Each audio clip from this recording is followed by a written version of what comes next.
All right. So, hello everyone. Good morning. Um, if you're here, please turn on your cameras. Okay.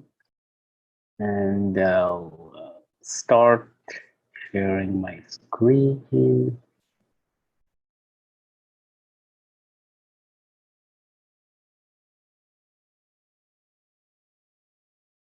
Cool, cool, cool.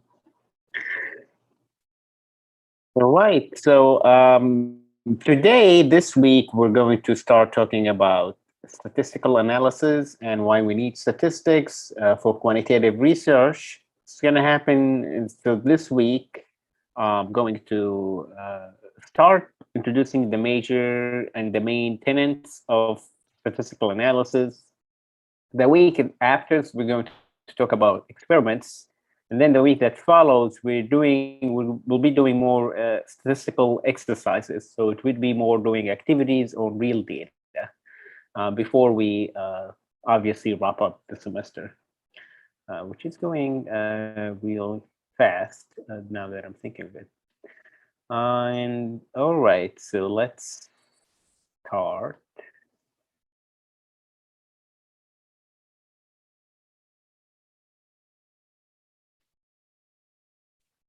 Cool. So this week, we're going to talk about the variable relationship and why statistics are important for them, how we analyze quantitative data, how we present the finding, and software we're going to use for statistical analysis.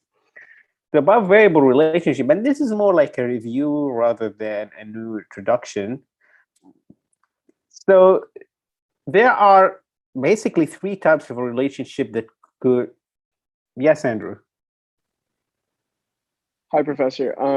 Just a quick question regarding like the quizzes. For all of the like short response like answers that you wanted us to put, the only correct answers were either blank or blanks.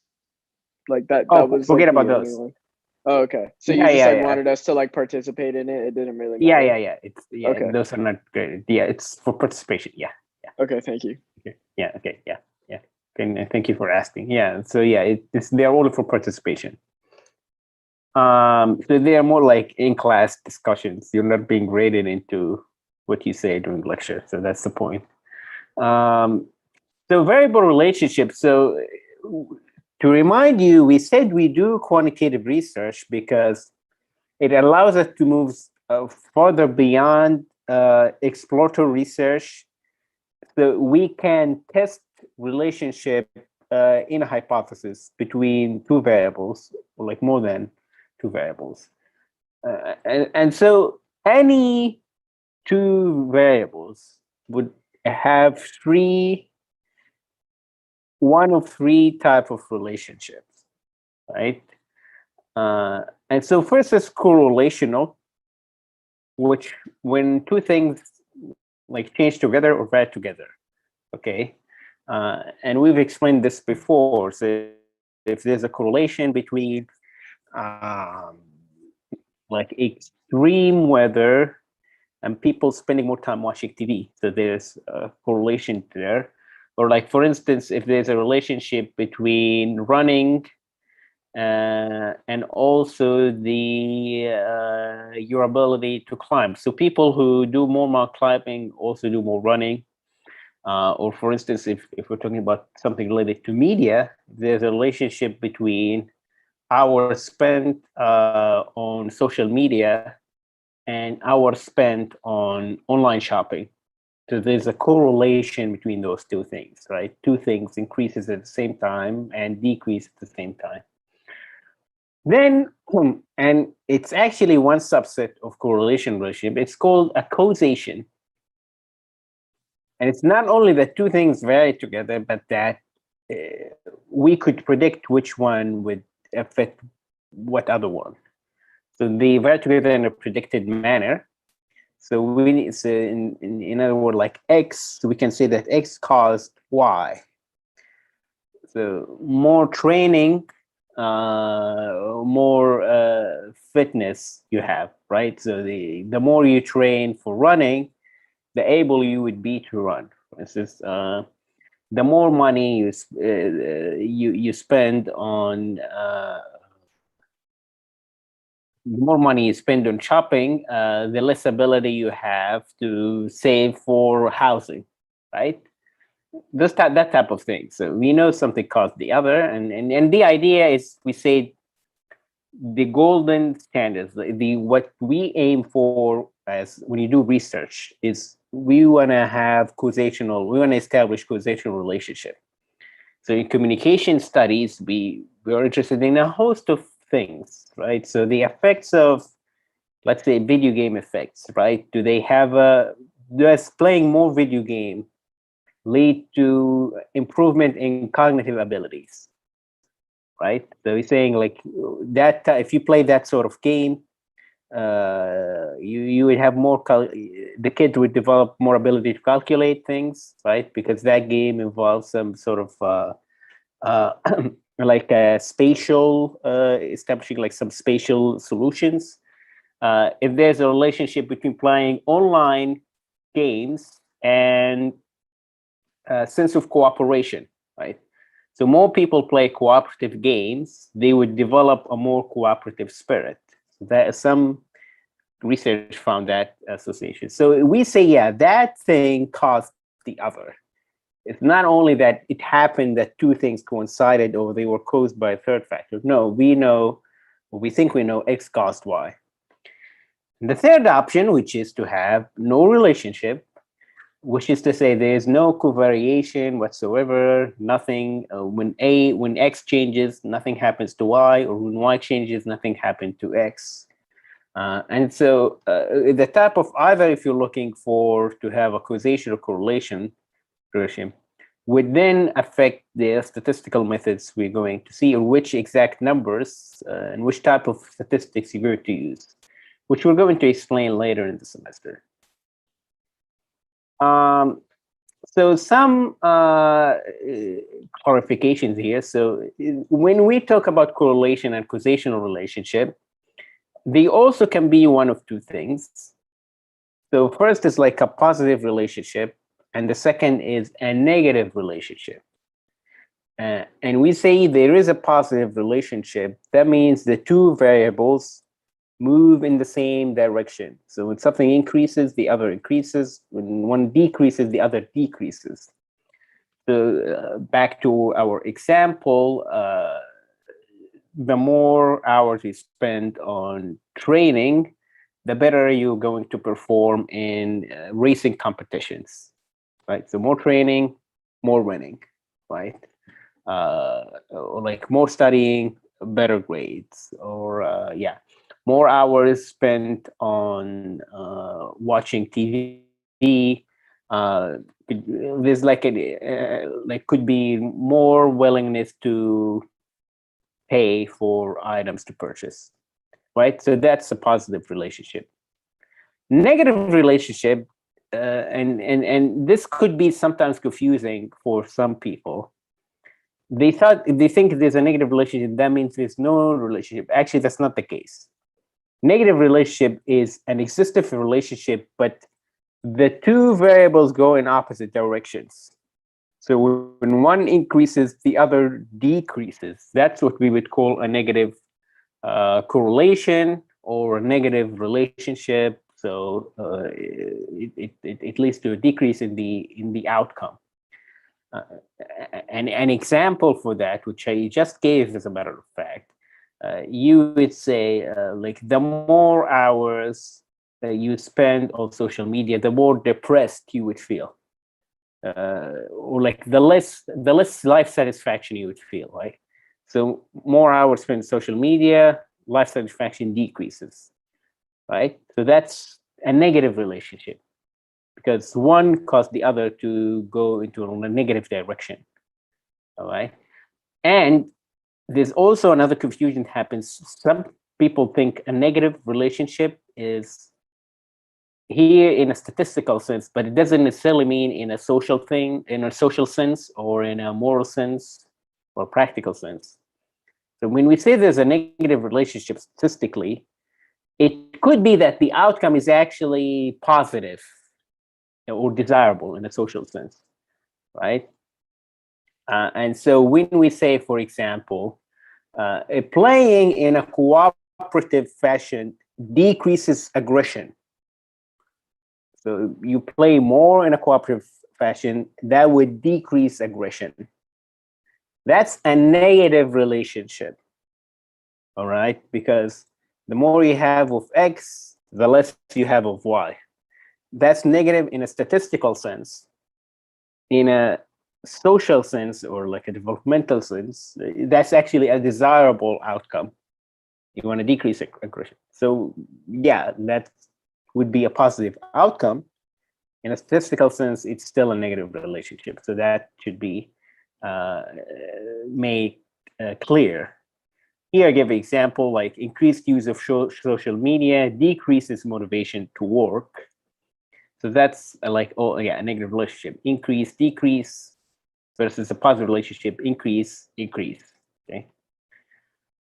Then we have something we call spurious relationship, and like why we need statistics won't be enough, and we also need a logical explanation. Spurious relationship is when you have a perfect correlation, something close to a perfect correlation, but the two variables actually have no relationship. So this website, yeah, like Tyler Vigen, okay. So Taylor, the person, like the people running this website, do a lot of amazing chart when they would show you two things that are totally unrelated, but they just happen to have some statistical correlation. And so this one right here, as you can see, so we have the black line and the red line. The black line indicates number of engineering doctorates awarded in a given year. And then the red line is the mozzarella cheese consumption, okay? Obviously, yeah, mozzarella cheese consumption is measured in pounds. Here is like the number of degrees. And you could see that the correlation score right here is like almost 96%. Okay. So that's a very, very strong correlation, as a matter of fact, very strong. But it's meaningless because there's no logical relationship. You cannot make a theory that explains how more mozzarella cheese consumption leads to more engineering doctorates, or vice versa, right? And so this is to show you like the importance of theory. So to remind you, we say theory means an explained relationship. The theory could tell us like, okay, why does like consumption, like spending more hours on Instagram lead to an increase in shopping desire? A theory would, okay, not only tell you we found a statistical correlation, but it would logically explain to you how one thing leads to the other. That's what theory is.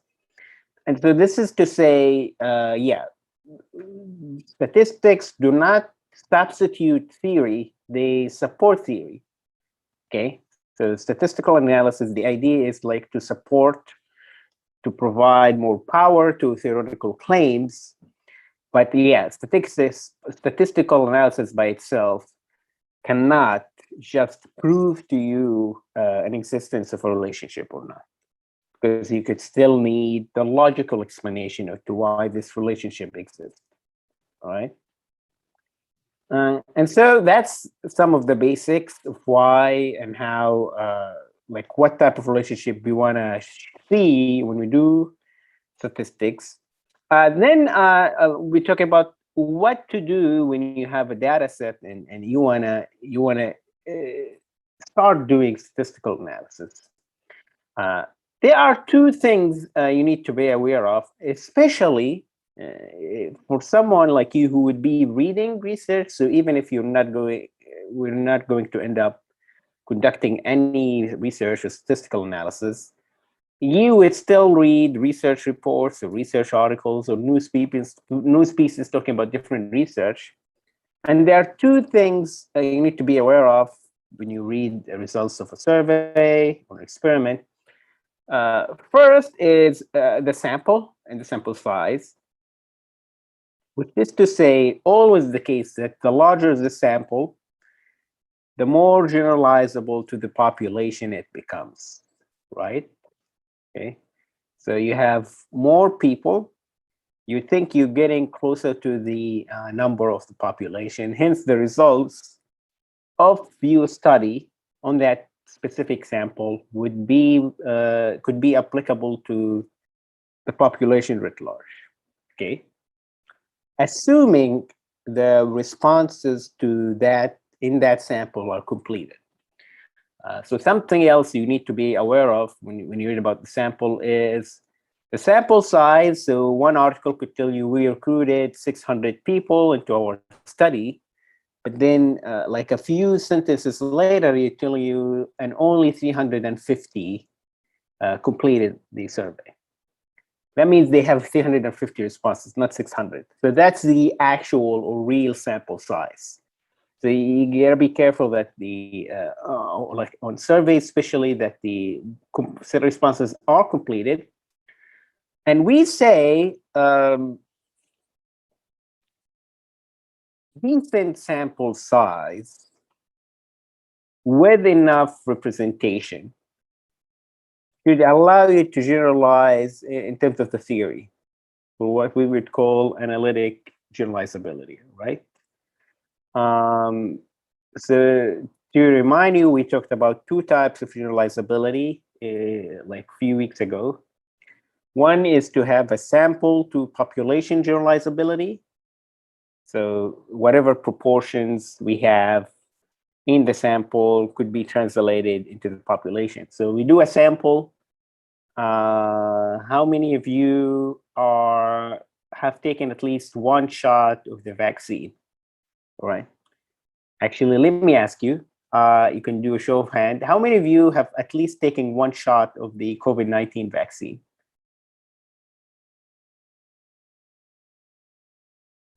Okay. 4, good, 5. Oh my God, 6. All right, so we have 6. So out of 1, 2, 3. So we have 6 out of 16. So that's almost like 45%. So I would then assume that 45% of the San Diego population got the vaccine, or at least one shot, one dose of the vaccine. But that's not true, because the sample here is obviously not large enough. It's a very small size. And secondly, it's not representative by any means in terms of the diversity of the population, in terms of, well, age and profession. You're all college students. And so, yeah, that wouldn't be a good indicator, all right? However, there's something we call analytic generalizability. That is to say, if two variables have a relationship within the sample, we would assume this relationship should not change with different samples, all right? Let me give you an example. So let's say we draw a sample of people, let's say 200 people. And we just found that people who have better access to the internet also happen to report that they've taken one shot or one dose of the vaccine. So better internet access translating to better access to vaccination. As long as that sample was representative enough, we could say that relationship or that trend should be also true for the population, regardless of the proportions, right?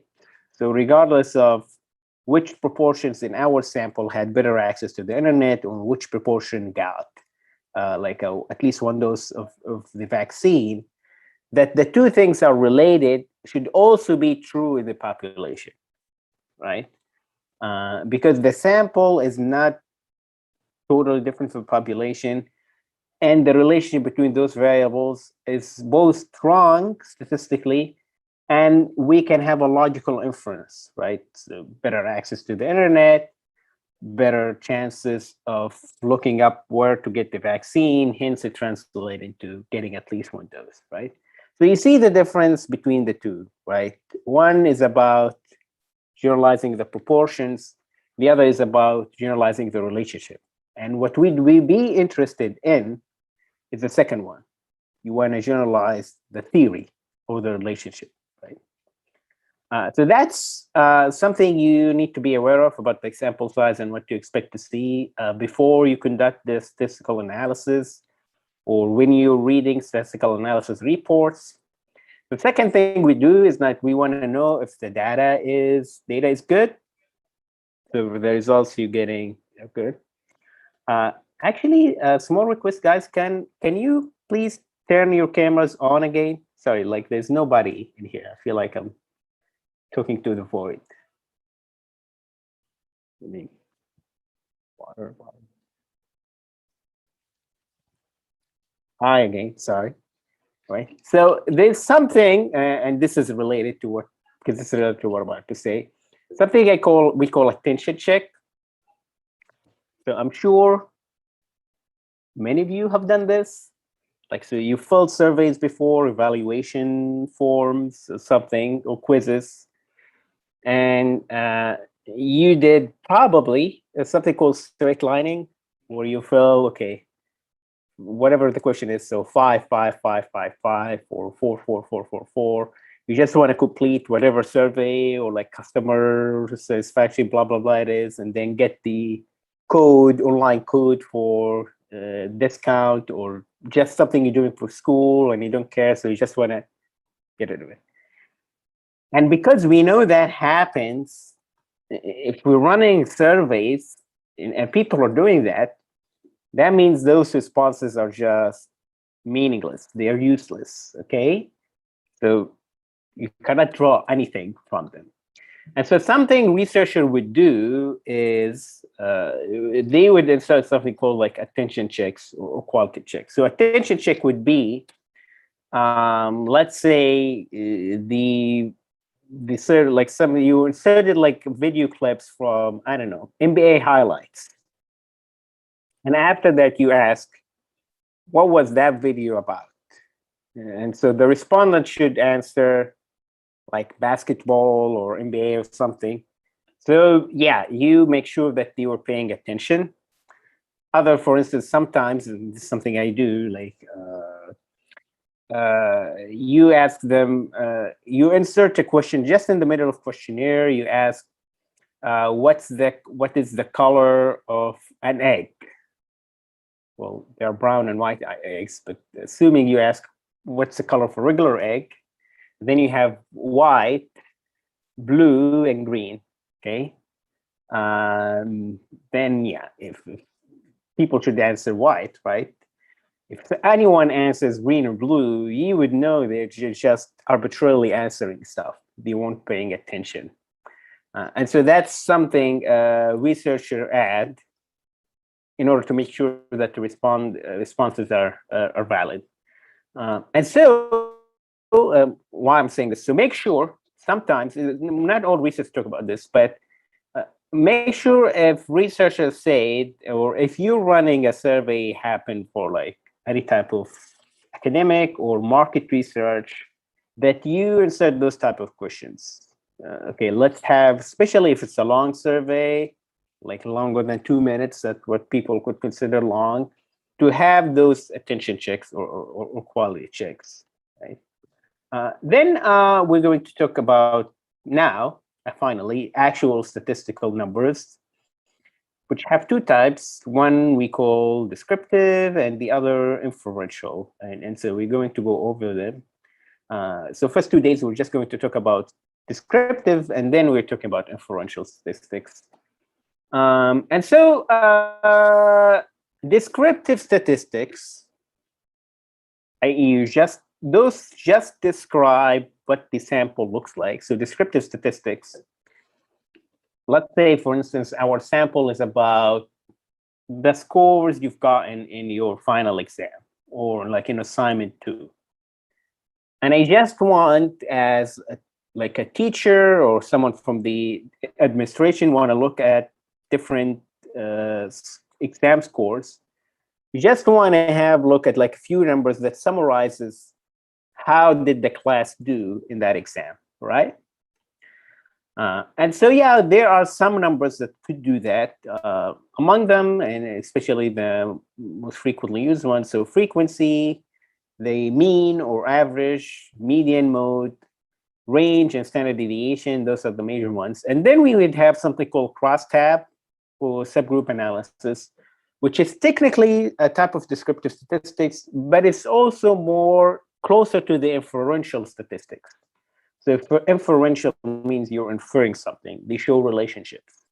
So we're going to talk about these one by one. So the easiest one to understand is just frequency. It's pretty simple. If you read that in a table or in an article, someone call, like say, and look at the frequency table, or what will like the frequency of that group. Frequency is just a rundown of how many participants or unit are coming from whichever subgroup. So just categorization type of thing.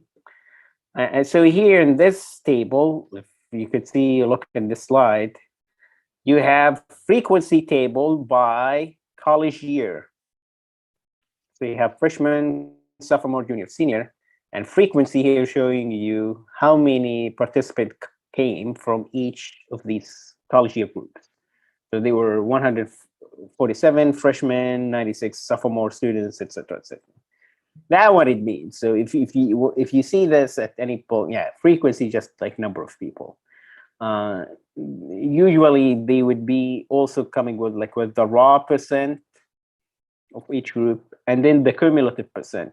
And the idea of the cumulative percent, it must end up totaling like 100, obviously, because cumulative meaning you're adding the total above each group. So here, the percentage of sophomore and freshman is 59.9. The percentage of junior, sophomore, and freshman is 84. And then the four together would obviously make it 100%. And if it's not 100%, that means here you're missing something. Someone maybe did not answer that question, or they were dropped from the data. All right. Here is what we have, and then the average. So how many of you know what the average is? What an average means, right? So the mathematical mean or the average, right? So yeah, the average is pretty simple. So you calculate the total number of something, and then you divide it by how many units are in that sample. It's pretty simple. So right here, I have, let's say this is the scores in a quiz. So the first student got 1, second got 1, third got 1, then fourth got 3, 3, 3, 3, etc. And the highest got 11. I had 17 participants. So the sum is right here, would be 81. I divided by the number 17, and so the average is 4.76, all right? Now, the average is different than something we called, or the median, something called, the median is different than the mean, all right? The median is, it's actually what it says, is the exact midpoint in a sample. So if you start from the lowest value to the highest value, we look at the individual who is exactly in the middle, right? So at the 50th percentile, and that would be the median, regardless of what the values are, right? So let's say we have a sample of 5 people. So first one got like, so it's like 1, 1, 1, 1, and then the fifth got 5. The median would still be 1. So because yeah, the person in the middle, whatever the person in the middle gotten, that's the median. So here, like, why do we care? So I'm going to ask you to do a little bit of math. So could you calculate the mean of this sample right here?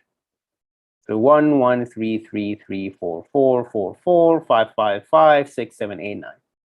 So can you calculate the sum of this and then divide it by the number of items? So it's 16. So get the total, divided by 16, you get the average. And then we're going to compare it to the median, which in this case, 4. As you can see, we have 7 items to the right, 7 items to the left. So the median is right here between 4 and 4, which is 4. Yeah, so could someone real quick calculate the mean for this sample right here?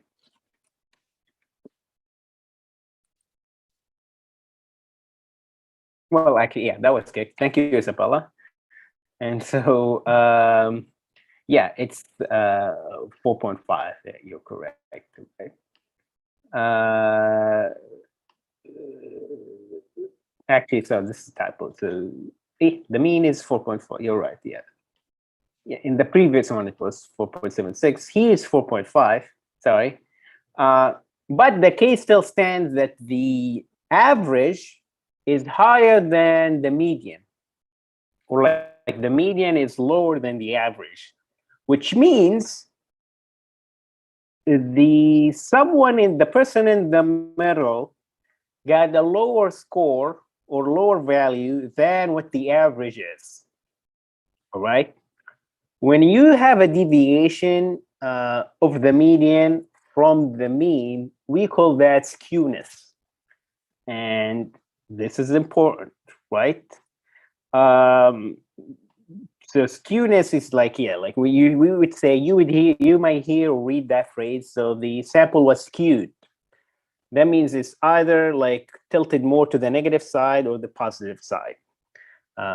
If the median is higher than the mean, so the mid person got higher than average, right? So it is like skewed negatively, right? So that means someone in the negative side pulled the average down. If the median is below the average, right, that means someone in the positive side pulled the average up, which is different than what the middle person is.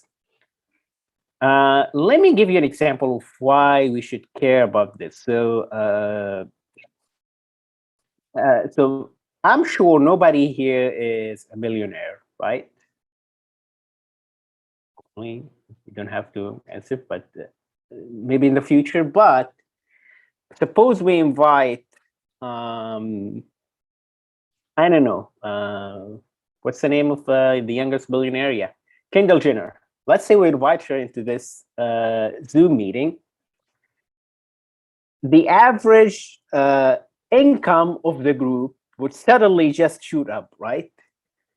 Because yeah, Kendall Jenner net worth, I think it's like what, 1.5 billion something, and so we're gonna divide that by 16 people. I think we're 16 in here, right? And so artificially, the average income of a person in this group would be like, yeah, around 1.5 billion. But is that true of the group? Well, I could think, yeah. So this is, I think everyone would agree that would be a misrepresentation. It's just one person who artificially lifted the average up. And so to compare that, we need the median. Okay, so don't look at the richest person, don't look at the less affluent person, look at the person in the middle, and let's see how much income they make. And so that would be a better indicator of, yeah, the income level of the group, right? And so the more you see a divergence between the median and the mean, the more you see, okay, there's some skewness or misalignment in that group, right? Another indicator that is not that commonly used, but you need to be aware of anyway, it's called the mode, which is the value that occurred the most in a given sample, right? And so it's the idea if you're having, let's say these were scores in a test. So 3 got 1, 3 got 3, 5 got 4, 2 got 5, 3 got 6, and 1 got 11. So the mode here is 4 because that's like the plurality of people received 4 points. And the idea of the mode is also similar. So in a given exam, tell me what's the majority of people who've gotten, or like what's the highest, what's the most frequent score that someone received, right? So yeah, like around 10 students out of 20 received 35 out of 40. And so yeah, even if the average, again, could be skewed negatively or positively depending on the distribution. And so this is also another indicator. So you could compare if that sample has a more like a normal distribution or if it's skewed one way or the other. Finally, we have range variance standard deviation, in which we're going to conclude today's lecture with.